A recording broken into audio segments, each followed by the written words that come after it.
सर्वांना श्री स्वामी समर्थ. तर सकाळी छान अशी देवपूजा वगैरे झाली, सर्व देवांना फूल वगैरे अर्पण करून झाले आणि आजसुद्धा पुन्हा केंद्रात जायचं होतं. जो ब्लॉग आहे मी तो आज अपलोड केलेला आहे आपल्या यूट्यूब चॅनलवर. तर आज शुक्रवार होता, त्याच्यामुळे छान असं कुंकुमार्जनसुद्धा करून घेतलेलं होतं. उंबरठ्याला हळदीचं लेपन वगैरे केलं आणि आज मी साडी न घालता छान असा ड्रेस वगैरे घालून गेली, कारण घरी काही स्वयंपाक वगैरे सुद्धा करायचा नव्हता. म्हटल्यावर थोडं छान असं आवरूनच घेतलेलं होतं. यूट्यूबचं जे काही काम होतं ते सुद्धा केलं आणि बऱ्यापैकी गर्दी होती, पण लास्टमध्ये छान असा एक शूट घेतला. कारण पुन्हा पुन्हा असं छान छान शूट घ्यायला मिळणार नव्हतं, कारण आज शेवटचा दिवस होता.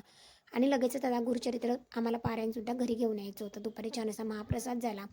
त्याच महाप्रसादावर मी सुद्धा उपवास सोडला आणि घरी आले आणि 3 वाजले होते घरी यायला आणि आहोंना मात्र उपमा खायचा होता.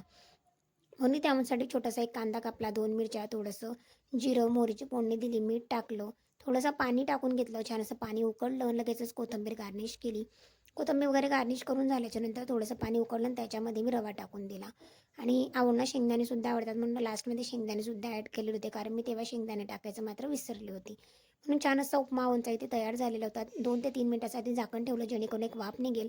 लगेचच आवडणं उपमा वगैरे दिला. तर असा होता माझा आजचा दिवस. तुमचा दिवस कधी नक्की सांगा.